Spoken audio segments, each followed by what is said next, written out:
Welcome back, everyone. This is the second review video for statistics. So in this video, I'm going to go through some basic concepts from statistics.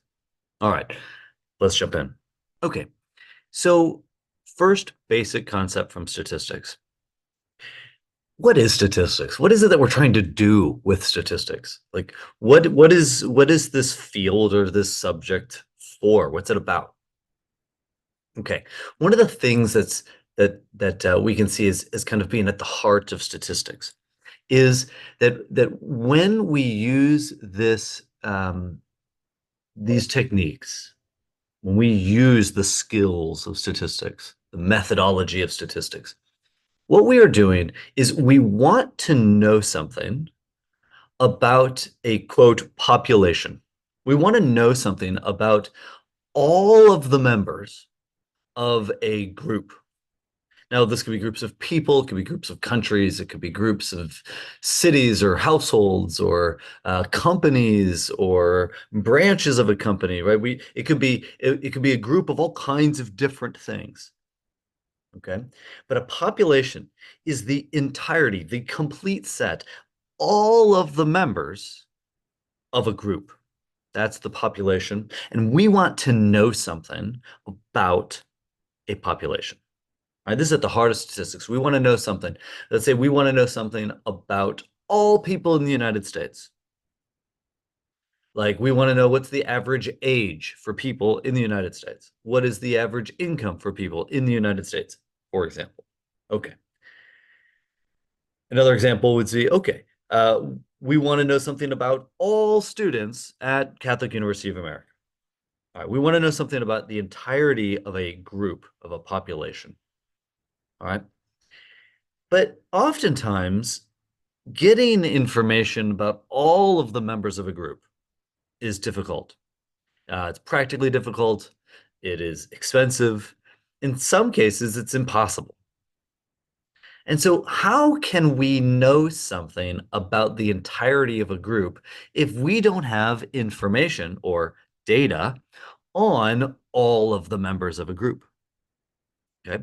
This is one of the things that we do with statistics. One of the goals of the statistical methodology is to be able to tell something, to say something about a population when we don't actually know when we don't actually have information on everyone or everything in a particular population.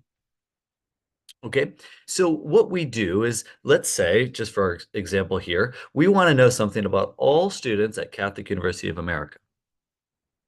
Okay, but let's also say that this thing we want to know about them is um, we don't have data on it for everyone. We don't have data on it from all students at CUA.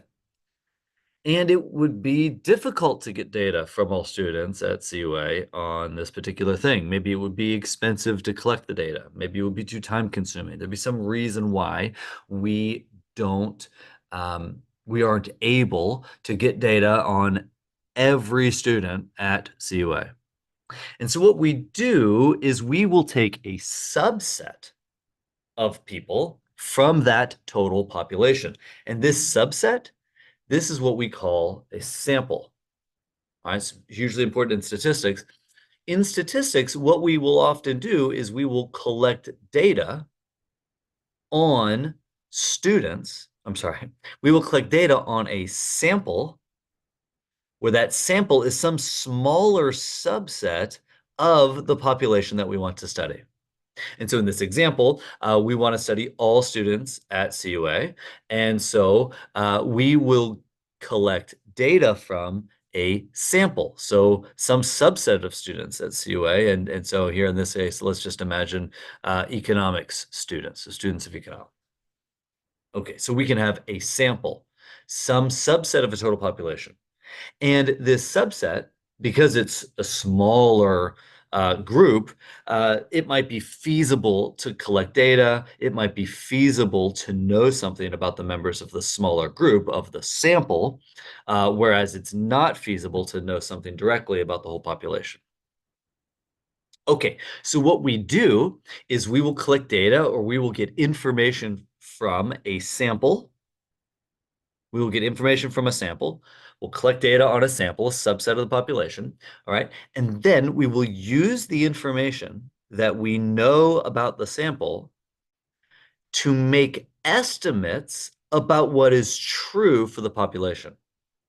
Let's say we don't know the average age of students at CUA, but we can figure out the average age of students in our sample and then use the average in the sample as a quote estimate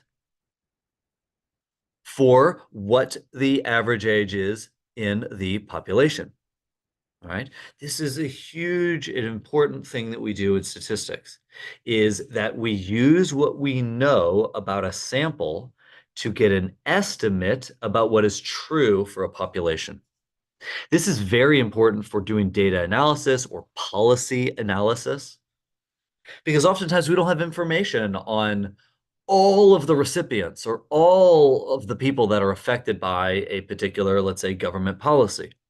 But we can collect data on a subset of people affected by a policy and then use what we learn from that subset, that sample, use what we learn from the sample to get an estimate about what is true for that population. Okay, that's super important as a method for learning, for evaluating the impact of policy, for example. Okay. All right, so we can think of an example. Let's say we want to study incomes of US workers. And I don't know how many people are employed in the United States, but let's just say it's around 100 million workers. So let's say there's 100 million workers in the United States. Now, 100 million people, that's tough. That's a lot of surveys. It would be tough. It would be expensive to go through the process of, calling or visiting all 100 million workers in the United States and learning about them. And so what we could do is we could say, all right, let's identify a sample, a subset of that 100 million, and maybe a much smaller subset. Let's say we have a sample of just 1,000 workers. Okay, well, in our sample of 1,000 workers, that's much more reasonable. We can collect data from those 1,000 workers. We can learn about their incomes and what kind of work they do and their education and all kinds of things about them. We can learn all kinds of things about that. We can learn all kinds of things about the people in our sample and then use what we learn from our sample to estimate what is true for the population. All right. And if we want to do this well, then we will randomly pick that 1,000 people from the 100 million workers in the United States. And if it's randomly selected and we have a large enough sample, then what we learn in our sample, that is the characteristics of the sample, will actually give us a pretty good estimate of the characteristics of the population. Okay, we will do this a lot. All right. So we could do this. Let's say we want to know the average age of workers in the United States. We could use the average age of workers in our sample as an estimate of the population average. That is an estimate of the average age of workers in the United States. Okay, great. All right, so that's the first step, population versus sample, very important. We're going to go a lot more into that in this review and in some subsequent reviews. Okay. Next, I want to turn to some other kind of basic statistics, kind of foundational knowledge. Okay. I want to define a couple terms. I want to define a variable. All right. We actually talked about this last time. A variable is a mathematical expression that can take on different values. All right. And sometimes you'll also see the phrase random variable in referring to a variable, okay, random variable. All right. So already familiar with that. When we collect data, the multiple observations of a specific variable, that is, well, it's a variable. So for example, age or income or something like that, we collect data from multiple individuals, multiple observations for that single mathematical expression, and we call that a variable. Okay. All right. Another definition that's important is a probability distribution. A probability distribution. Okay. A probability distribution is a function that describes the probability of getting particular values of a variable. Okay. So what I mean by that is, let's say we are trying to measure let's say we're trying to measure ages in a population. All right. And so age is a variable. So let's say we have age as a variable. And, human ages range from 0 up to, let's say 116. I think that's pretty high up there in terms of age, right? Um, but if you looked within the population of people, right? A certain proportion of the U.S. population, for example, would be age 0, and a certain proportion would be age 116, and a certain proportion of people would be all the ages in between. And so what you could do is you could actually describe what is the probability that a person in the United States is any particular age. What's the probability that if you just picked someone randomly, like if you just picked a name off of a list of, let's say you had a list of all the people that live in the United States, and you just picked one name off of that list at random, what's the probability that that person is 50 years old? Right?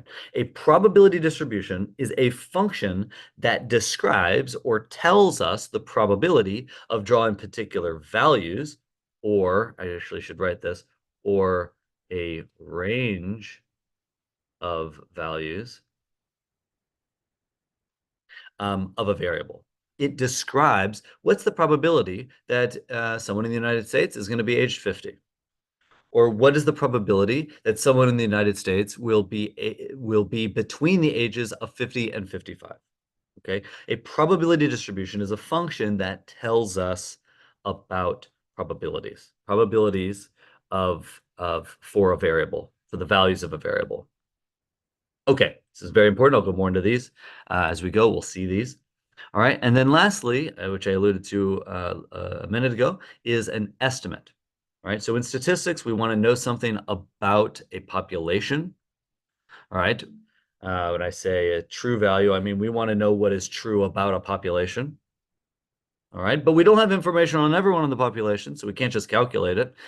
Instead, what we need to do is we need to estimate what is true about the population using what we know about a sample. All right, so that's an estimate.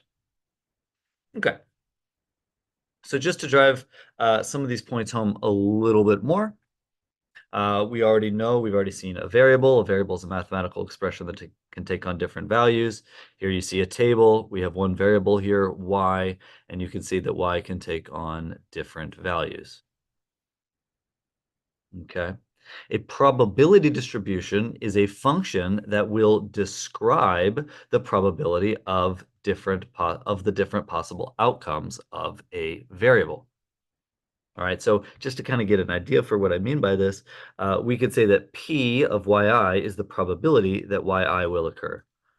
So just use my example before, let's say y is age, let's say this is 55, and this is 40, and this is 19. Well, PY would be what is the probability that a particular person, a person selected from random, I'm sorry, a person selected randomly from a population, what is the probability that they'll be 55 years old? What's the probability that they'll be 40 years old? What's the probability they'll be 19 years old? All right. A function that communicates that information to you is a probability distribution. Okay. All right. Now, when we have a continuous variable, so if you remember from last time, a continuous variable is a variable that can take on any conceivable value, any value within a given range. So that means up to an infinite number of decimal points, all right? Any possible value within a range. When you have a continuous variable, the A probability distribution is given by what is called a probability density function. All right, so probability density function is just a particular example of a probability distribution, and it's the kind of probability distribution that you have when you have a continuous variable. All right, the way that a probability density function works is that you use it to determine the probability of finding a value within a given range of possible values. So anyways, here what I'm saying is just a particular example of a probability distribution. Probability density functions come up all the time, super important. We'll be using it later in the statistics review.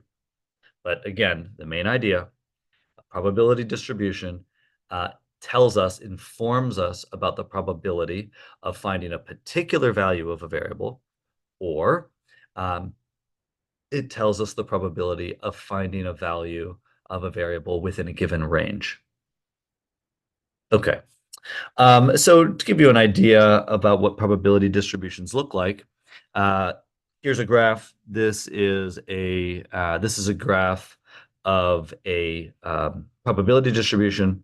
Specifically, this is a PDF, a probability density function. So this is a probability distribution for a continuous variable. Okay. And the particular probability distribution that we're looking at here just has a specific name. It's called the standard normal. Okay. It's a very common probability distribution. Let me kind of walk you through this to get a feel for what a probability distribution is.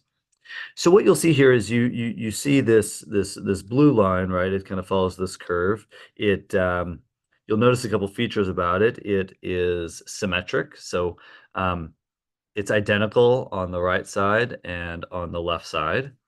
It's higher in the middle and it trails off near the ends, right? So you just kind of notice the shape, the general shape. The way a probability distribution works is that it has on the x-axis, so you can think about this as a function, right? And a function takes an input. All right, and so on the x-axis, you see the values, or we could say the inputs. Okay. And then on the y-axis, we see probability. Or in the case of a PDF, a probability density function, we see probability density.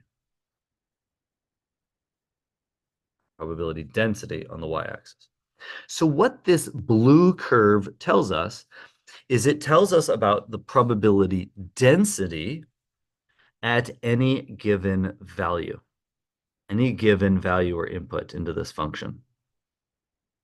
Okay, so when you look at a PDF, when you look at a probability distribution, and particularly one for a continuous variable like this, you'll notice, or one thing that you can intuit from it, is that for any value, so let's just look at values in this range, for example, for any value where the blue line is higher, that means there is a higher probability of finding a value within that range.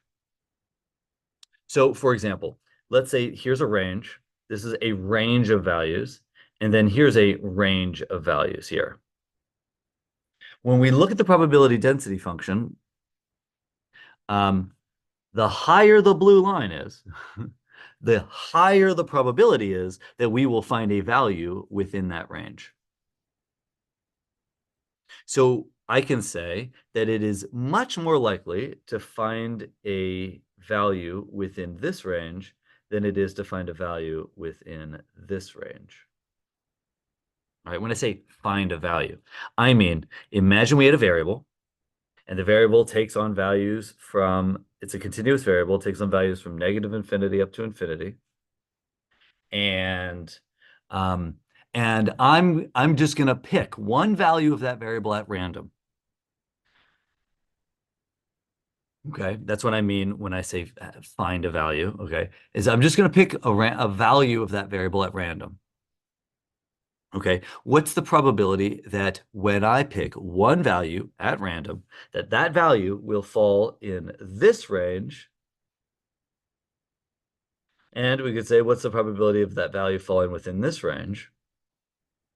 And by looking at this probability density function, we can say with confidence that it is much more likely that that one random value of the variable is going to fall within this range and not within this range. Okay. And so we can see that by looking at the graph, the shape of the graph. The higher the graph is, the higher the probability density is, the more likely it is to find values in that area. The lower the graph is, the less likely it is to find values in that area. Okay, great. All right, so that's a few very important concepts. We've got variables, we have probability distribution, and then a specific and common example of a probability density function. Okay. Now, with that foundation, let's talk about a few specific statistics. A few specific statistics. All right. Um, and these will come up all the time. All right. Let's start with the mean. Or another way, another word for that is the average. Now, average is a concept I think we all kind of have some intuitive notion of, even if you haven't taken a statistics class or it's been a while. I think we kind of have a good idea about what average is. That's a word we use in speaking fairly frequently. Okay. Um, the word mean is just another statistics term for average. And the mean or the average has a very specific definition in statistics. Okay, so one thing I'll just maybe say real quick before I define the mean. Earlier, when I was talking about population and sample, right? I talked about population and I talked about samples. I said that we use our sample to get an estimate about what is true for the population. Okay, so to be more clear about that, we will always have a population. That is, we will have some population for which our sample is being used to generate estimates. Okay, and we can calculate quote statistics, or I'll just say stats here. We can calculate statistics for the population, and we also can have corresponding statistics for a sample. And so what I mean here is using the average as an example. Um, a population, all right, so for any variable in a population, any continuous or quantitative variable in a population, that variable will have an average. That means if we wanted to study all workers in the United States, there would exist an average age of all workers in the United States. And that would be something true about the population. And we are going to use what we can learn in the sample as an estimate of what's true in the population. And so that means, what I'm getting at is that our sample data, in our sample data, we can calculate the average value of variables in the sample, and then use those as estimates of the average value of variables in the corresponding population. All right, I will reinforce that as I keep going. All right, so circling back to the mean or the average. All right, so here's the definition. The average value of a quantitative variable, right? The average value of a quantitative variable is the sum, that's what this symbol is, the sum of all of the values of a variable divided by the size of that variable. That is the number of observations for that variable. And that's what n is. N is the number of observations of that variable. All right, so here, this expression here, this is the definition of the mean or the average. In the numerator here, what we see is we are adding up all of the values of the variable. And after we've added them all up, we're going to divide by the number of observations of that variable. And that will give us the mean, the average. Okay. Now, as I was alluded to earlier, when we talk about the average, we can talk about the population average. That is the average value of the variable for the entire population. We can also talk about the sample average or sample mean. A sample mean is the average value of a variable within a sample, all right? And the population mean is almost always written with the lowercase Greek letter mu. That's what that is. This is mu. You will almost always see the population mean written as the Greek letter mu, okay? And then we can also calculate the average value of a variable within a sample, within our sample. That is typically written as x bar. X bar is kind of the generic way of writing the average of a sample. And what we do, because we don't actually know what mu is a question mark, we don't have data on the whole sample, I'm sorry, the whole population. What we do is we use our sample to calculate x bar, sample mean, and then that sample mean will be our estimate about what the corresponding population mean is. Okay, very good. Now to just drive home the math here, like what this expression means. I have a little data set over here. So here I have a variable. Variable is x, and x has it takes on 4 different values. So I could calculate the mean of this variable. I could calculate the mean of the variable. And I could do that by adding up the values. So 6 plus 10 plus 8 plus 4. All right, adding those up, dividing by 4, and then that will give us the average. And so here the average is 7. All right. And as I mentioned, we can have a population mean, that is the mean for the whole population, and then we can have a sample mean. That's the mean with the average just within our sample. All right. And we use the sample mean as an estimate of the corresponding population mean. All right. Now, also just as a note, sometimes when in statistics, sometimes there are multiple terms for the same thing. The word mean is used, the word average is used, and sometimes you'll also see the term expected value. These are all basically the same thing. The expected value of a variable is the mean or the average of that variable. All right. Excellent. So that's mean, that's average, very important one. We will use averages all the time. Super important. Okay. Now, actually, maybe I'll just elaborate on average or mean just a moment longer. We use mean, we calculate the mean of variables quite a bit because the mean tells us something about what we would expect from that variable. So, for example, if we're talking about the average age of workers in the United States, the mean tells us what we might expect to find if we just met a random worker by chance. What would we expect to find? So if we said the average age of a worker in the United States is, I don't know what it is, but let's say 40. That means what that means is that if I were to just meet one person, one American worker at random, I might expect that they're going to be somewhere around 40 years old. That's what the mean tells us. The mean gives us some expectation about what we would find if we just picked one value of that variable at random. It gives us some expectation. Sometimes we'll call the mean a measure of central tendency. Measure of central tendency. But the way I like to think about it is that the mean tells us it gives us a really good idea about what to expect from a variable. All right. That's why we oftentimes will use the term expected value.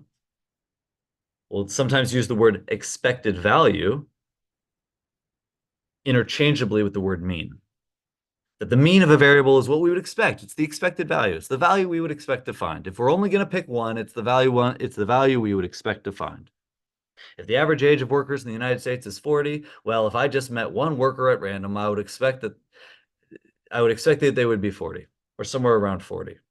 If I had to have an expectation, I would say they're going to be around 40 if that's what the mean is. All right, so it gives us an idea about what to expect out of a variable.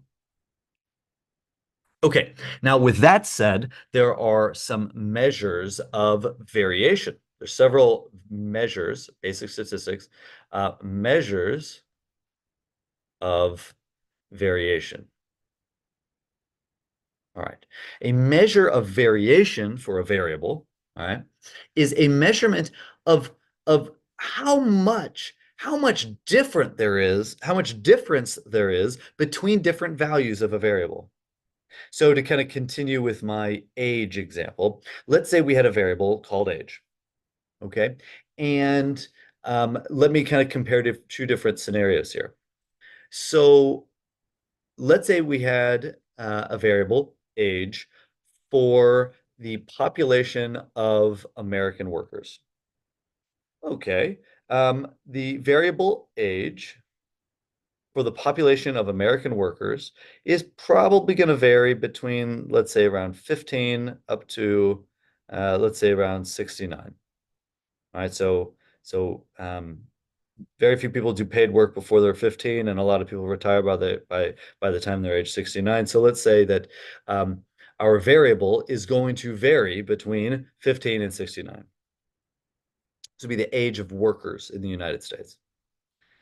But I also could have the age of all people in the United States. All right, if I have age of all people in the United States, well, that's going to vary between 0 and, let's say, 116. So you can see we have two different variables for age.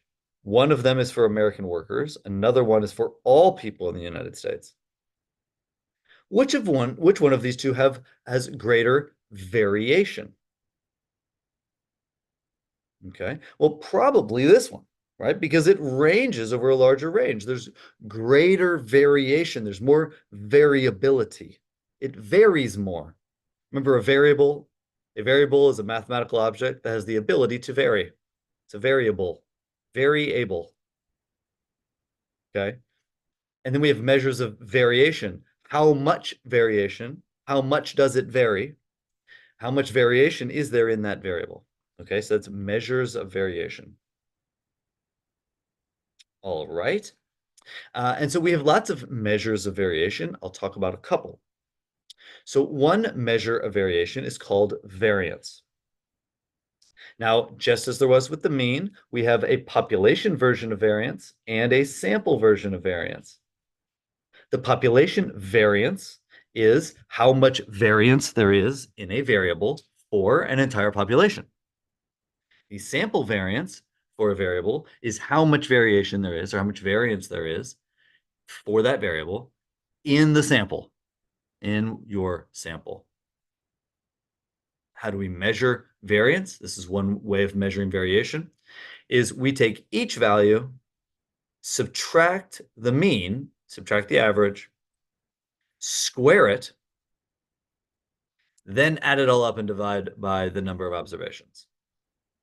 This is the population variance.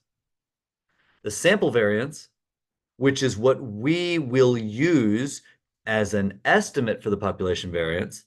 The sample variance is basically the same equation. It's each value of the variable minus the sample mean squared divided by the number of observations minus 1. Okay. So that's variance. It is a measure of how much a variable varies. Okay. Another measure of variation is called the standard deviation. And in typical form, there is a population standard deviation and a sample standard deviation. We will almost never know the population versions And so what we use is we use the sample versions as estimates of the population version. All right. The standard deviation is actually just the square root of the variance. All right, so you'll notice variance, we write variance with the lowercase Greek letter sigma squared. This is variance or population variance, and this is the sample variance. So likewise, the population standard deviation is just sigma, which is sigma squared taken to the square root. All right, and likewise, the sample standard deviation is typically written with the lowercase letter s. The sample standard deviation is just the square root of the sample variance. Okay. All right. Now, the last measure of variation that we're going to talk about is called the standard error. Now, the standard error is extremely important for the kinds of statistics that we use when we do data analysis and policy analysis. It's also the most complicated, the most conceptually confusing. So I need to spend a little time talking about what I mean by standard error. It's easy to calculate, but it's difficult to understand. Okay. So I'm just gonna kind of define it a little bit, and then I am going to kind of try to give a conceptual understanding of what it is. Okay. So first, to kind of lay the foundation, remember, we want to know something true about a whole population, but we don't have information on the whole population. We can't just calculate, let's say, the average age of that population. We don't know mu. What we do is we take a subset of our population, right? Something smaller. This is our sample, right? We collect data on that sample. So let's say we collect data on ages, and we can calculate the average age within our sample. That's X bar. That is the average age within our sample. Okay. Now, we will use, as I've said before, that this sample mean, we can use it at least as an estimate of what the average age is in the population. Okay, now, here's the tricky thing. When we take a sample from a population, that sample is only a subset of the people or the units, whatever the unit is. It's only a subset of that population. Now, what that means is that I actually could take lots of different samples from the population. So if we go back to the example I gave earlier, so let's say we have 1 million 100 million, right? 100 million workers in the United States, and I draw a sample of 1,000 of them. Okay. There's a lot of different combinations of 1,000 people in a population of 100 million. So I could take a sample of 1,000, and then I could take another sample of 1,000. So let's see, here's a different sample of 1,000, a different subset of 1,000 people. And I could do it again, another subset of 1,000 people, another 1,000, right? I could do this over and over again. I could have multiple different samples of 1,000 people taken from the population. And each of them would have their own sample means. So what I mean by this is the sample mean, a sample mean, X bar, is actually a variable. It is actually a variable. It can take on different values depending on what sample is being used to calculate it. Okay, so a a sample mean is actually a variable, and it can take on different values depending on what sample is used to calculate it. All right. Now, because it is a variable, because it can take on different values, because it is able to vary, it's a variable. It is able to vary. It varies by different samples. Each sample has its own unique sample mean. Because it is able to vary, because it's a variable, it has a probability distribution. A sample mean has a probability distribution. Again, a probability distribution is a function that describes the probability of finding values of a variable. X bar is a variable. It has a probability distribution that defines the probability of finding different values of that variable. Okay, the probability distribution of a sample mean is called the sampling distribution of the mean. I realize this is a bit conceptually convoluted. Uh, Please persevere. Okay, and go back and rewatch. Okay, let me try to make this more clear. All right, so here I'm going to switch to a different example. So let's say I'm using an example from an example of farmers. Okay, so here's a population of farmers. All right, so you can see their tools there. That's their farming tool. Okay, I do a lot of research with farmers, so this example comes to my mind. So let's say all these stick figures here, these are all farmers. And this, in fact, is a population of farmers. All right. Now, let's say somehow we know that the population average farm size is 15 acres. Let's say we know that. In real life, we wouldn't know that because we almost never know what's true about the whole population. But just for the sake of this illustration, let's say we know what the population average or the population mean farm size is. So when I say that, I mean each farmer has a certain farm size, a certain number of acres of land that they have for their farm. And if I somehow knew the farm size for each individual farmer, if I knew it all, I would just calculate the population mean, and there I'd have it.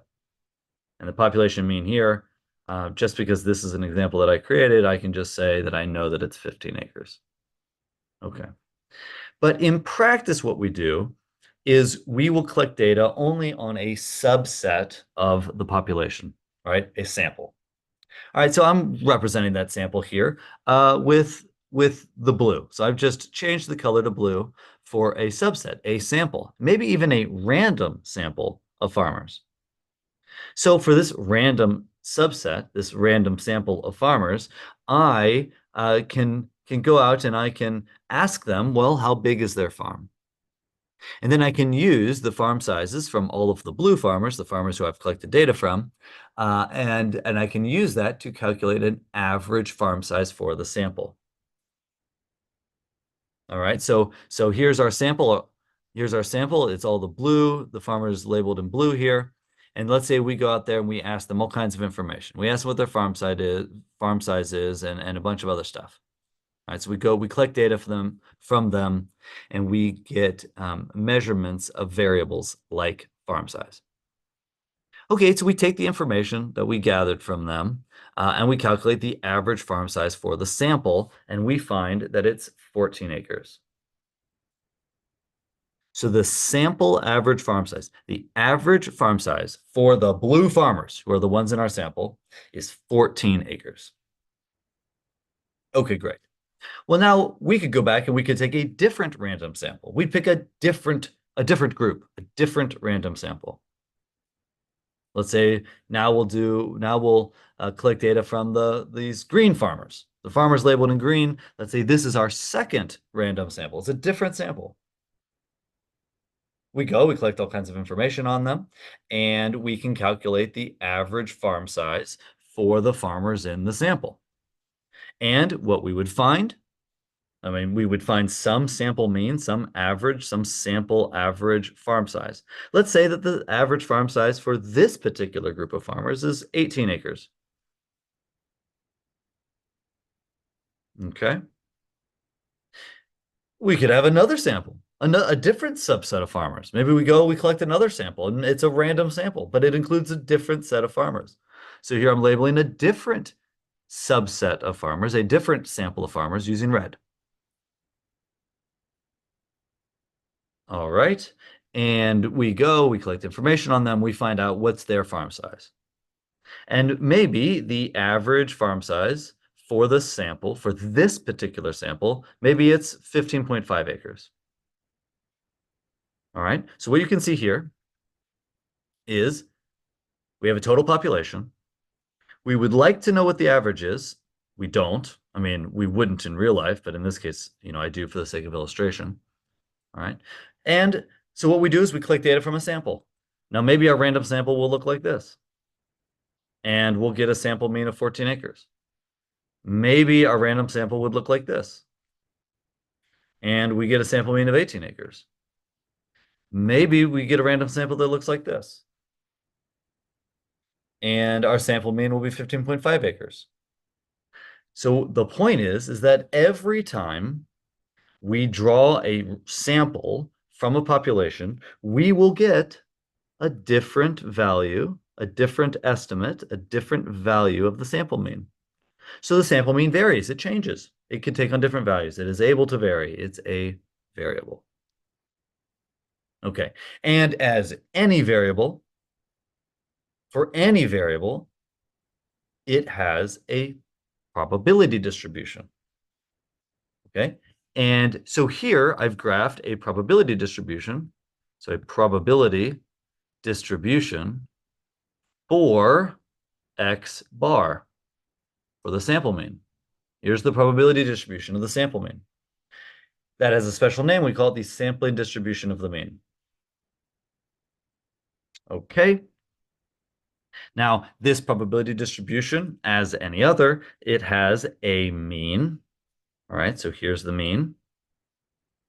The mean, or the average, or the expected value of the sample mean. All right, so the expected value, the average, the center of the probability distribution is actually equal to the population mean. All right, so here's the average value. Here's the expected value. We could even write it expected value of X bar. The expected value is equal to the population mean. This is the expected value. All right, it's the average. Okay. But every time we go and collect a sample, we will get a different value of X bar. Okay, yeah, also just to be clear here, the x-axis, these are possible values of X bar. They're possible sample means. And every time we go and collect a sample, we're going to get a different sample mean. So the first time we collected a sample, our sample mean was 14. And the next time we collected a sample, our sample mean was 18. And the next time we collected a sample, our sample mean was 15.5. And so what's happening here is that anytime we collect a sample, our sample mean is going to be some value within the distribution of possible sample means. It's going to be some value within the distribution of possible sample means. And when we look at this, we can say, all right, remember, this is a probability distribution. This is actually a probability density function, a PDF. Okay, so I could ask the question, what's more likely? Is it more likely to find a value? Is it more likely that our sample mean will be somewhere close to the green sample? Remember that the green sample was 18. Or is it more likely that our sample mean will be somewhere close to, somewhere around the last sample mean, 15.5? Which one's more likely? Is it more likely that our sample mean will be somewhere close to the green sample or somewhere close to the red sample? Well, by looking at the graph, we can see it is much more likely that we will find a sample mean close to our third sample that is somewhere close to the expected value or mean of the distribution, um, than it is to find a value far away from the distribution. All right, so this is an important insight. It becomes less and less likely to find sample means that are far away from the center of the distribution than it is to find sample means that are close to the mean of the distribution. Okay. All right, so this is the sampling distribution of the mean. This is a very kind of technically complicated or conceptually complicated idea, but it's super important. So hopefully you're hanging in there. Okay. Now, I mentioned ago we needed a measure of variation, and the last one we're looking at is called standard error. The standard error of a variable, is also called the standard error of the mean of the variable. It's typically written with an SE, with this subscript X bar. The standard error, okay, is the standard deviation of the sampling distribution of the mean. That is, here's this distribution. This is the distribution of sample means. As a distribution, any distribution will have a mean, an expected value. All right. And the distribution will have measures of variation. All right. Measures of variation. Measures of variation. All right. And so it will have a variance and it will have a standard deviation. Okay. The standard deviation of the sampling distribution of the mean, the standard deviation of the sampling distribution of the mean is called the standard error. All right, and so that's what this is. The standard error of a variable is the standard deviation of the sampling distribution of the mean. Okay, that's conceptually complex. Keep bearing with me. All right, calculating the standard error is actually quite easy. To calculate the standard error of a variable, you typically say you just take the standard deviation of that variable and divide by the square root of the sample size. So if I have a variable age in my sample, and let's say my sample includes 1,000 people, just like the example I gave earlier, what I would do is I would calculate the standard deviation of my variable. That's S. And then I would just divide it by the square root of the sample size. So it's the square root of 1,000 in this case, and that would give me the standard error, which is the standard deviation of the sampling distribution of the mean. All right.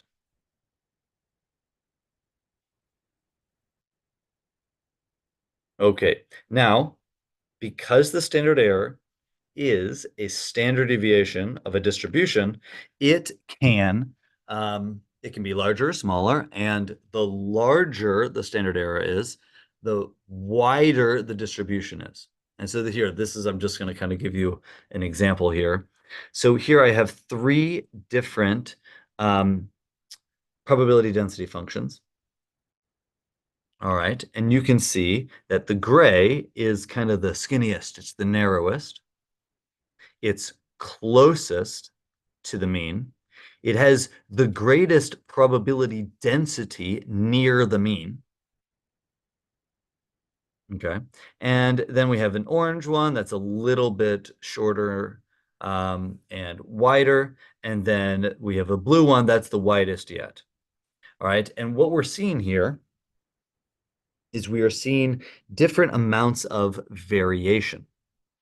The more variation there is in a variable, the wider the distribution will be, because it means it's more and more likely to find a value that's far away from the mean.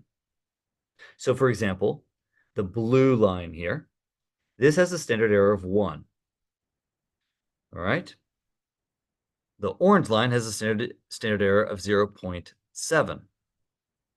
And the gray has a standard error of 0.4. All right, so the smaller the measure of variation is, the less variation there is in the variable. The smaller the amount of variation. All right, if there's less variation, that means my probability density function will be taller and more compact around the average.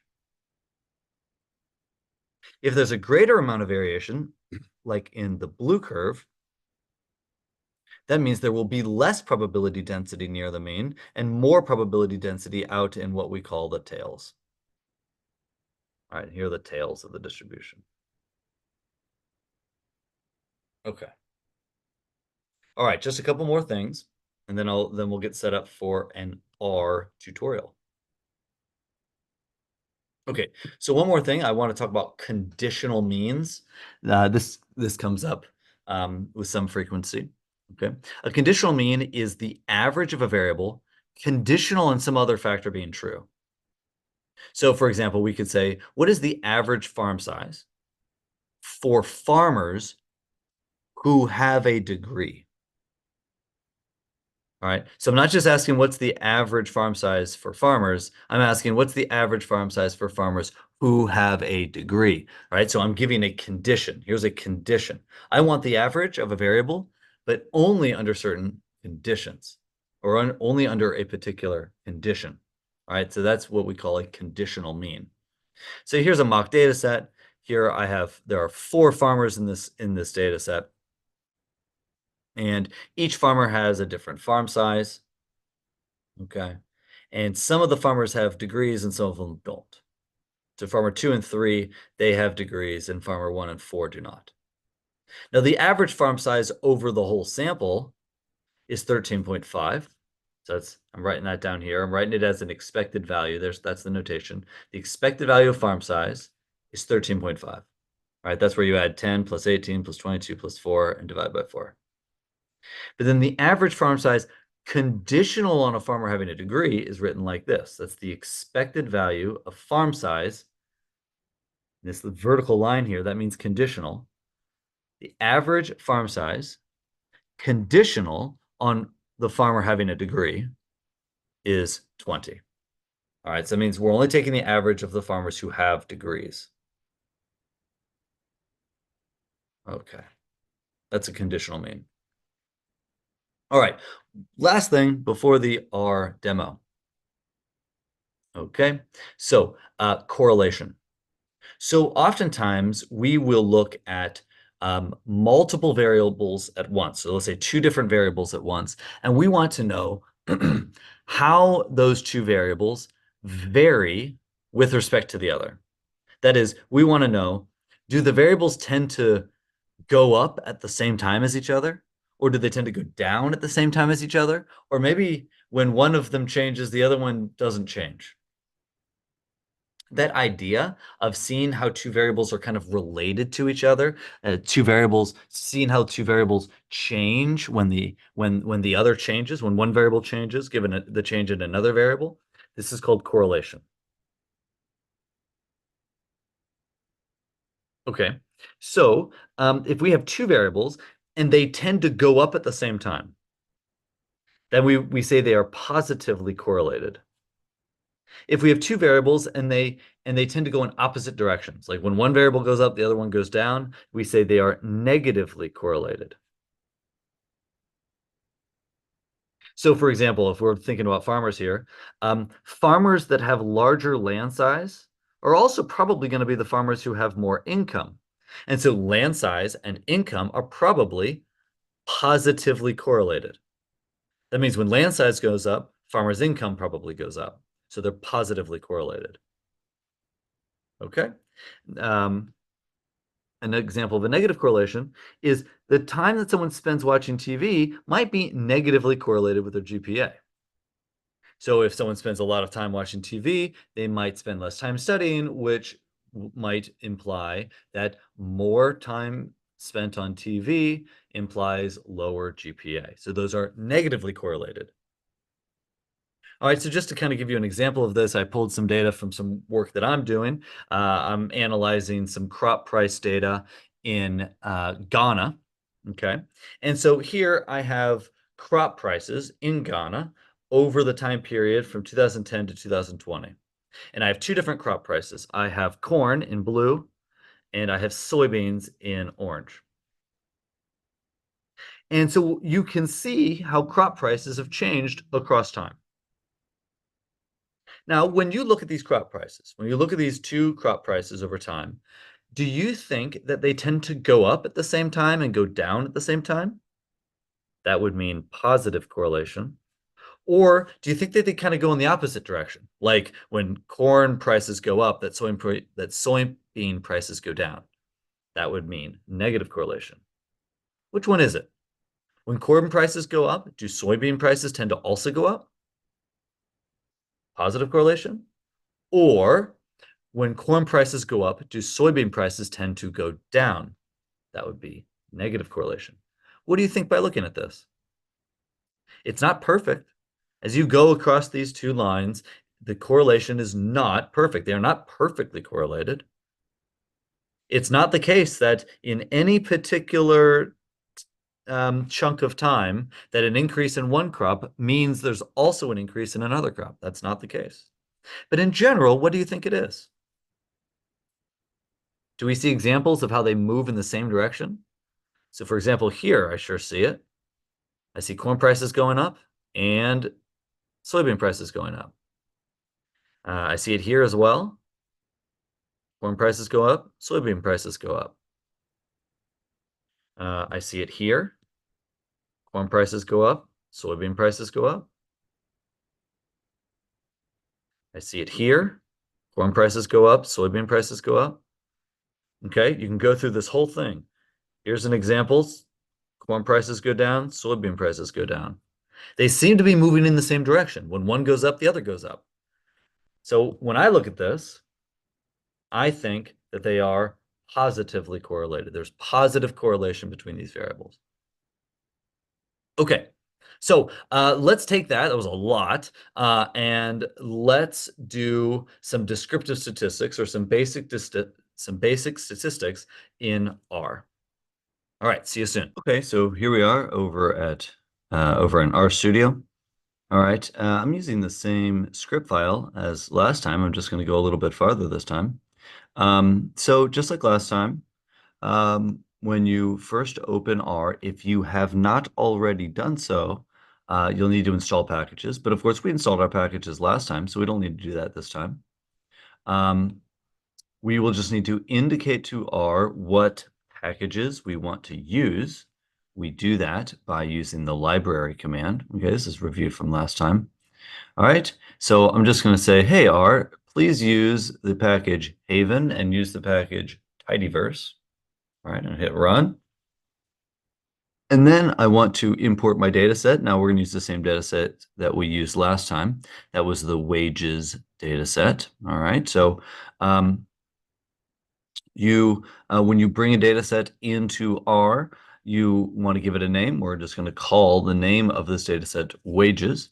Okay, and we are going to bring in that data set or import that data set using the command read.csv.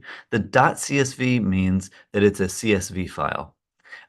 If you were importing data from another source or another file type, I should say, you would just use a different file type here. But this is a CSV file, so we're using read.csv, and then you just put in the file path on your computer.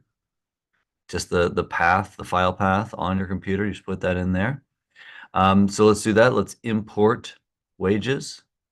There we go. Now we've got our data set. Just like last time, we can click on it and look at it. Here's our data set. We looked at this last time. We talked about the types of data here.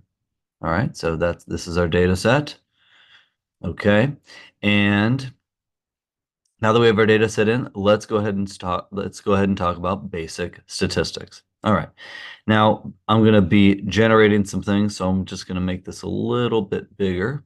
All right, so we walk through each step. I'm going to maybe add a little space here. All right, make it easier to read. Okay, so first we have our data set. what we might want to do is we might want to produce what we call descriptive statistics. In research, when we say descriptive statistics, what that typically means is to report the mean and some sort of measure of variation, so maybe standard uh, deviation.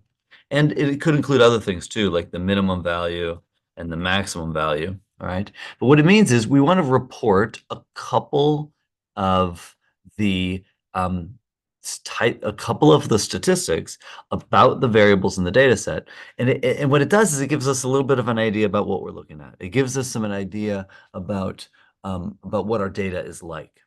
If you remember, the mean tells us something about what we would expect from a variable. The standard deviation, this is a measure of variation. It tells us how dispersed the data is. Like, is there a really big range? Is there a lot of variation? Or is there only a small amount of variation? Okay, so we'd like to report this information about our variables because it tells us something about our variables. Okay, so to do that, we could use the summary command. All right, so we write the word summary, that's a command, and then in parentheses, we put our data set. And if we do this, it will report some information.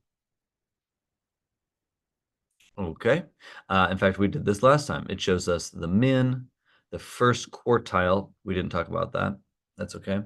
The median's another kind of measure of central tendency. It's kind of like the mean. The difference between the mean and the median, I showed you the calculation for the mean. The median, to know what the median is, you would imagine taking every value of a variable and putting them in order from smallest to largest, and then picking the one value that's right in the middle. That's the median. Okay. All right, so it reports the median, the mean, the third quartile, and the max of the variables. Okay, so this is the summary command. It shows us some statistics. In this case, the mean, the median, min and max, first and third quartiles. Okay. This isn't my favorite way of reporting descriptive statistics for variables in R. I prefer to use the describe command. Now, the describe command comes from the psych library, or the psych package. So I'm gonna write library psych. All right, I'm gonna inform R that I want to use the psych package, and then I'm gonna use the describe command. Very similar structure. You just write the command, describe, and then put wages in the parentheses, right? So let me run that. And I prefer this one because it gives us more information. Okay, so here you can see it's reporting descriptive statistics for each variable in the data set. You can see it tells us how many values there are, so that's n. It shows us the mean, the standard deviation, the median, and a couple of these things I wouldn't worry about. Shows us the min, the max, the range. The range is the difference between the min and the max. And then I wouldn't worry about these guys. And it also shows us the standard error. Okay, so I kind of like describe because it gives us more information and it gives us the information that we kind of are most interested in, right? We know the sample size, the mean, standard deviation, min and max, and the standard error. So I always prefer using the describe command to produce descriptive statistics. So now when we look at this, I mean, we can kind of talk this through to continue to build our intuition. Let's look at the wage variable first. I will note that this data set is a very old data set, so this doesn't give us very good information about what wages are like in the United States today. But okay, so here's the wage variable. We can see that the sample, so this is the data set is from a sample. The sample size is 526. That means this data set contains 526 observations of different workers in the United States. Okay. The mean wage is $5.91. That means if I picked one person at random out of this sample of workers, then what I would expect to find would be around $5.91. It's the mean. the expected value. It's a measure of central tendency. It tells us something about what is most likely for that variable. Okay, and then we have standard deviation. Standard deviation is a measure of variation. How much variation is there in this variable? All right, the standard deviation is 3.71. Okay, so what that does is it tells us that quite a bit of the data um, is within is 3.7. This is dollars per hour, $3.7 per hour above the mean, or $3.7 an hour below the mean. So it gives us an idea about how much variation there is. The larger the standard deviation, the more variation there is. Okay. All right, we look at the minimum max. The lowest wage is 53 cents an hour, and the max wage is $25 per hour. Um, and then we have our standard error. Okay, so education, we can do the same here. The average education for workers in this data set is 12 point, I'll round it up, 6 years. Standard deviation is 2.72, so not as much variation there. Okay, experience, the average years of experience is 17 years of experience, but there's quite a bit of variation. There's a lot more variation in experience than there is in education. That's not too surprising, right? In terms of education, people might graduate high school, that would give you 12 years, then graduate college, that would give you 16 years, and then if you do grad school, that might give you, 17 or 18 years, right? But there aren't a lot of options. People don't typically spend 30 years in school, for example. So there's not much variation in the years of education. But years of experience, there's probably a lot of variation. You'll have people with no years of experience, and you'll have people with 40 or 50 years of experience. So, not too surprising, there's a lot more variation in the experience variable than there is the education variable. All right, and so because of that, standard deviation is higher. Okay, so one thing you'll notice just as I discuss this, generating descriptive statistics or variables in a data set is actually a really important thing to do. And the reason it's important is because when you look at those descriptive statistics, you really learn something about those variables. You learn something about the data set. You learn something about the workers, at least in this case, sorry, the workers in this sample, right? This is a sample of American workers, and we're learning about their wages. Okay. So you learn something about it. It's valuable. I mean, I think even just discussing these first 3 variables, we're already kind of gaining some intuition about what our data set contains. All right, let's take a look at these variables, kind of intuit these. One thing you'll notice, if we look at the data set, marital status, what's in marital status is just a bunch of words, right? Let's go through all 3. So veteran, this is a binary variable. It has ones and zeros. Marital status, this is a non-numeric, nominal categorical variable, right? So it just contains words that are not ordered in a particular order. And then we have female. This is a binary variable, 1 and 0. Okay, so just looking at these last 3. I just want to point out something kind of funny here. R, when we use the described command, R actually generates descriptive statistics for marital status, even though the values of marital status are words and not numbers. Okay, so actually, when you look at this, you should just disregard this. In fact, there's an asterisk here that should kind of give an indication to you, disregard this information. This is not actually telling you anything. You cannot calculate an average with words. All right. You can't add married plus single plus widower plus divorced and then divide by 4 and get a number. Those are words, so we can't calculate descriptive statistics for this. What R is doing in the background here is it's assigning numbers to these and then calculating descriptive statistics. But that doesn't tell us anything. Okay, so disregard this row. All right. Now, so let's take a look at veteran. So veteran, again, that's a binary variable, equals 1 if the person's a veteran and 0 otherwise. you'll see here that it reports a mean, right? And so it's straightforward, right? You just add up all the zeros and ones and then divide by the sample size and you'll get a mean. In this case, the mean of veteran is 0.1. Now, this is kind of interesting. I want to spend just a second talking about this. So when we were talking about data types, we said that veteran, technically speaking, is a categorical variable. These numbers don't really have meaning. They're just labels. They label people according to whether or not they're a veteran or not. Okay. So the numbers they don't have any inherent meaning. The numbers are just labels. It's a categorical variable. But if you remember, I also said that these binary variables, they can kind of be treated quantitatively. And because of that, we might think about them as being quantitative variables, even though in reality they're categorical. And this here, when we're looking at this variable in the descriptive statistics, this is the reason why.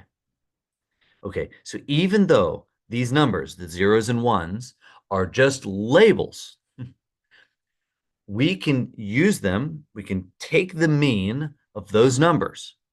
And this mean, pun intended, has a meaning.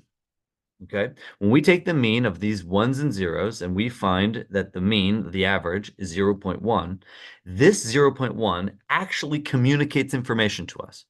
And the information is that 10% of the sample are veterans. That's what that tells us, that 0.1. The proportion of observations, so the proportion of people in our sample who are veterans is 0.1, aka 10% of the sample are veterans. See, that's cool, right? The fact that you can treat the average of a binary variable as a percentage is very powerful and interesting. I mean, that's why these binary variables kind of get treated like they're quantitative. Okay. All right. So veteran, we see the mean is 0.1. That means 10% of the sample are veterans. All right. And standard deviation is 0.3. Again, that tells us something about how much variation there is. Okay. All right. We can do the same with female. All right. So female, the mean is 0.61. That means that 61% of the sample are female. Okay, great. All right, so that is our descriptive statistics. Generating descriptive statistics is one of the most important things that you're going to do with a data set. One of the very first things that you do, you open up your data set. I always like to open up a data set or import a data set into R and then just take a look at it. Get a feel for it. Okay, what's going on in here? What variables do we have? What kind of variables are they? Okay. And then the next thing I like to do is run describe so I can understand the descriptive statistics of the variables. All right. Now, another nice thing to do when you're first looking at a data set is to generate some graphs. All right. So I'm just going to create some space there. I like to generate some graphs. And the good thing about generating graphs is you can visualize things about your data. You can visualize how the values of a variable are distributed. That is, we can visualize the probability distribution of variables. That can be very helpful and important. You also can explore correlations, how different variables are related to each other. For example, we might be interested, is there a positive correlation between wage and education, for example? So we might want to look at that. We can use graphs or other type of analysis for that. But first, just today, very quickly, I'm going to generate some graphs, and specifically, I'm going to generate some probability distributions. Some ways of graphically representing probability distributions. Now, I might even put a little word here, empirical. When I say empirical, that means I'm using the data to figure out what the probability distribution is. Okay, so let's do that. Just going to generate some graphs. We can kind of talk about it. Now, to generate graphs in R, one of the best packages is ggplot2. So I already installed ggplot2. Yep, I installed ggplot2 earlier. And so I'm just going to tell R and say, hey, R, I want to use ggplot2. All right, so I'll run that. And then the first graph I'm going to generate is called a histogram. So a histogram is a graph that visualizes the empirical probability distribution for a variable. All right, it's a great graph. So I'm gonna do that. When I create a graph, I'm gonna give it a name. So here PL, let's say plot underscore hist for histogram. This is just the name I'm giving it. You can give it whatever name you want. You can call it anything you want. You get to invent the name. All right. And this plot is going to be equal to, I'm going to use the ggplot function. Inside of the ggplot function, I need to tell ggplot what data set I'm using. So I'm going to put in wages. And then I need to tell it what variable I want to use. In order to do that, I write AES. Let me write it out fresh as I explain it. All right, plot hist equal to ggplot. Then I'm going to say what the data set is. In fact, this even kind of tells you about it a little bit here. Say what data set it is, wages, comma, what is the variable that you want to plot? So let's say I want to know the empirical probability distribution for wage, okay, for the wage variable. So I'm going to use this command, AES. We don't have to worry about what that is. Right now, we're not going to go deep into this function. So AES, and then you're going to type in the variable that you want, so wage. All right. So now ggplot knows what data set you're using and what variable you're using.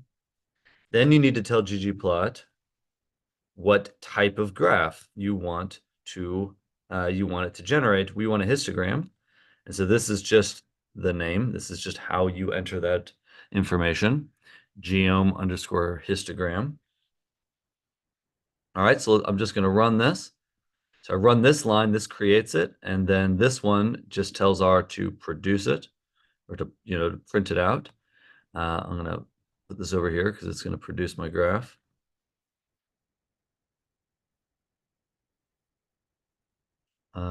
Did I? Wages capitalized. Look at that. There it is. So here's my histogram. Maybe I'll even make this bigger so we can see it. Here's a histogram. What a histogram is a visual representation of the probability distribution. The way a histogram works is that you have the values of a variable on the x-axis. So here's the wage variable, and here's the range of values. You can see no one's down here exactly at 0, but we know from our descriptive statistics that the minimum value is, I think, 0.53. So that we have a little bit down there, and then it goes all the way up to $25 per hour. All right, so we have the values of the variable on the x-axis. And then on the y-axis, it just simply counts up how many people have those different wages. And so you can see that a histogram is a bar graph. Technically speaking, it's a bar graph. So it uses bars to indicate how many observations in the data set fall into each to these different little ranges of the wage variable. And so the higher the bar, the more people in the data set have that corresponding wage or have a wage within that corresponding range. Okay, so this is a way of visualizing the probability distribution. We can see that in our data set, it is much more likely to find someone with a wage. I don't know what the value is here. I think maybe it's like $3. It's much more likely to have someone with a wage of $3 than it is to have someone with a wage of $22. And we can see that because the bar is much higher around $3 than it is around $22. So this communicates to us about the probability distribution. What is the probability, roughly speaking? I mean, this is just producing it in terms of count. We could tell R if we wanted to report on the x-axis probabilities instead of a count, but it's the same idea. We know there's a much higher probability of someone in our sample having a wage around $3 than it is to have a wage around $22. All right, so this tells us what is the probability of finding wages of different values in our data set. Okay, all right. Now, there's another way of visualizing the probability distribution for a variable, and it's called a kernel density function. Same idea, empirical probability distribution. All right, same function. I'll give it the name plot. Whoops, plot. I said empdist for empirical distribution. Okay. Same basic equation. The only difference, oh, I need to change wages capitalized. All right, is instead of using geom histogram, I'm going to use geom density. All right, so I'm going to run that, make this bigger so I can see it. Hit run. Okay, same basic idea, it just smooths it out, just uses a smooth line. But again, this tells us our probability distribution, empirical probability distribution. It is much more likely to find a wage around here than it is to find a wage out here. All right, excellent. So that's empirical probability distributions. You can use either of these functions to do that. It's very helpful to do. Okay, all right. Let's do correlation. So another really valuable thing to do when you're taking a look at your data is to explore whether or not continuous variables are related to each other, whether or not they're correlated. I alluded to this earlier. We might want to know, are wages positively correlated with education? Or another way of putting that, when a person's education is higher, do their wages tend to be higher as well? Are they positively correlated with each other? Do they go up at the same time? Do wages and education increase typically for people? Are wages higher for people that have higher education? Or are they negatively correlated, where people with more education have lower wages? Right? So we could look at correlation. Correlation's very important thing to explore in your data set. So let's take a look. What we're going to do here um, is I'm going to produce a matrix. All right, I'm going to produce a table, let's put it that way, that shows the correlations between all the continuous variables in the data set. I don't necessarily need you to understand all the details of the code that I've written here. You can actually use it yourself if you ever wanted to do this in a data set that you're working with. I have some notes here to explain it if you want to go deeper. All right, so I'm going to run this. What this is going to do is it's going to produce a table for me.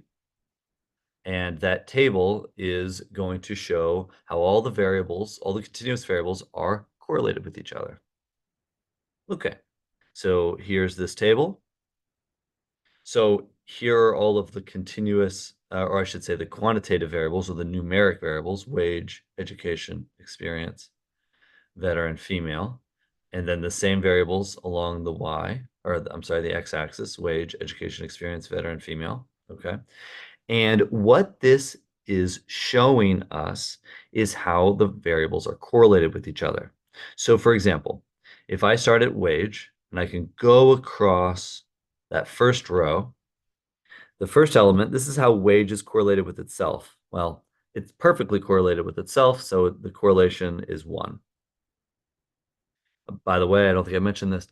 Correlation is typically measured using something called a correlation coefficient, and a correlation coefficient ranges between -1 and 1, where 1 means perfect positive correlation, -1 means perfect negative correlation, and 0 means no correlation at all. Okay, so let's go across the row here. Wage, we can see how wage is correlated with education by looking here. All right, how is wage correlated with education? We can see that the correlation coefficient is 0.41. I'm going to round it up. All right, so it's positive. That means wages and education are positively correlated, but it's not perfect, right? Perfect correlation is 1. The closer you get to 1, the more, the more or the stronger that positive correlation is. This is a little bit less than half. Okay, so this is just practically speaking, in a lot of cases, we would look at this and say this is a pretty strong positive correlation. Um, but it's, far from perfectly positively correlated.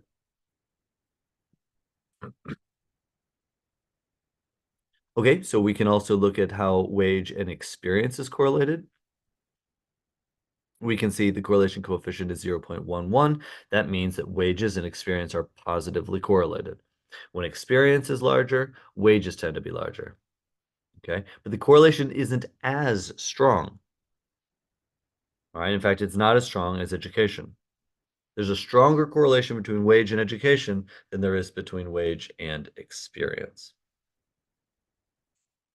Okay, now conceptually, correlation coefficients don't quite have the same meaning when we're looking at correlations between a continuous variable and a binary variable, but I still think it gives us some intuitive, um, it has some intuitive value, let's say. We can see that wage and veteran are negatively correlated, but the coefficient is very small. So what this is basically saying is that there really isn't a correlation between veteran and wage in this data set. And then female, we can see wage and female are positively correlated. That means, at least in this data set, wages tend to be higher for women in the data set than for men. Okay, so this is correlation coefficients. You can go through the table and find the correlation between any two variables. All right. It's correlation. All right, the last thing I want to do, actually, no, I want to do two more things. All right, so a frequency table. Now, you'll notice in our data set, we have this variable marital status. And earlier, we were generating descriptive statistics, but for the marital status variable, our descriptive statistics didn't make any sense, right? You can't calculate the mean and the standard deviation of words. And so, what kind of descriptive statistics can you generate for a non-numeric nominal categorical variable? What are the options? What can we do? What would be an interesting thing to report? Okay. What can we do to learn about these categorical variables? Well, one of the most important things we can do with a categorical variable like this is we can report what's called a frequency table. A frequency table tells us how often within a data set each of the categories of a categorical variable appears. So that would be like saying, all right, well, how many people in the sample are married? How many people in the sample are single, etc. So we can report that. This is frequency, a frequency table. It reports the frequency of each of the categories within a categorical variable. All right, and so I'm going to produce that now. This is a frequency table, very important for categorical variables. I want to use the epi display package, so I'm just going to run library tell R that I want to use that. All right, and then I'm going to produce a table.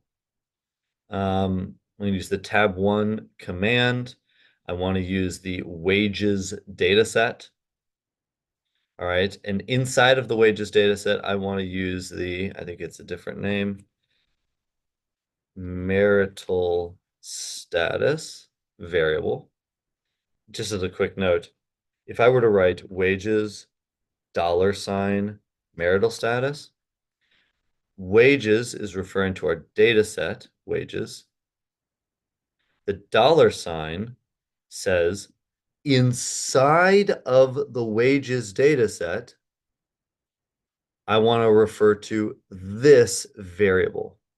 So if when you're coding in R, if you want to refer to a specific variable within a data set, you can always write the data set, $, and then the variable. All right, so that's what's happening inside of this table here. Okay, and all I'm doing is I'm saying, look, show me the frequency of the values of the marital status variable in the wages data set and report it um, uh, like increasing from lowest frequency to highest frequency. All right, so let's just report this and see what we have. Okay, so what we're doing is we're reporting this from lowest frequency up to highest frequency. All right, what does that mean? So here's our frequency table. What this does is it takes each of the values of the variables of the marital status variable. All right, so each value, so there's the widow, widower category, there's the divorced category, there's the married category, and there's the single category. And it reports the frequency, how often each category appears in the data set, in the variable. All right, it reports the frequency, and it does so on an increasing basis. So it starts with the smallest and goes to the largest, the lowest frequency to the highest frequency. So it reports the frequency, the absolute number. So there's 10 widow or widowers, there's 27 divorced, there's 235 married, etc. It also reports it as a percentage. So 1.9% of the sample is widowed or widower, 5% are divorced, 44% are married, etc. And then this reports the cumulative percent. This command also kind of nicely presents a bar graph that shows us the frequency as well. So it uses a bar graph to show us the frequency. There we go. I had to make it a little bit bigger for all of the labels to appear. All right. So it's a frequency table, another important descriptive statistic. All right, and lastly, sometimes we will want to report a conditional mean. Sometimes we'll want to know, for example, like what is the average wage for, let's just say, what is the average wage for women in the data set, and then what is the average wage for men in the data set? For example, we could do that. Here's a line of code that will generate that for you. I don't need you to know or understand all of the details of the code right now. You will get more comfortable coding in R throughout the program. I'm just going to run this. Let's see. Pages. Up, females capitalized. Ha. There we go. So one thing you'll notice here is that if you run a line of code and there's a mistake somewhere, you'll get an error.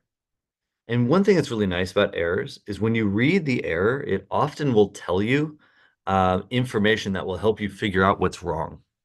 So right here, I ran that line of code. I got an error. It says error in group by. I'm using this group by command here. So that means I have a problem here. And then it comes down here and it says column female is not found. It said column female is not found. Remember, I'm just going to go back to this. Okay. Column female is not found. What do you mean it's not found? There's a variable in my data set called female. So then I go up to wages and I look like, aha, look at that. There is a column called female, but the F is capitalized and I wrote it undercase. So that was my error. I made a mistake in the code. It couldn't find female with a lowercase f. So I need to change it to an uppercase f. Now it will be able to find my variables. Let's run this. Wage not found. All right, hold on. What's going on here? Ah, look at that. Wage is capitalized too. All right. So here I'm looking at my errors. The error says error in summarize. So here's the function. There's an error in here. Object wage not found. What do you mean wage isn't found? Oh, look, the W is capitalized. All right, let's try this. There it is. Now we got it. So here what we're reporting is the average wage for men, that's when the female variable equals 0, and the average age for women. I'm sorry, average wage. Yeah, wage, not age, wage. All right. All right, so this reports the conditional means. The mean of a variable, wage, conditional on something else being true. All right. Okay, so that is a very quick crash course on producing some relevant or important descriptive statistics in R. All right, great. Thanks, everybody. Have a great day.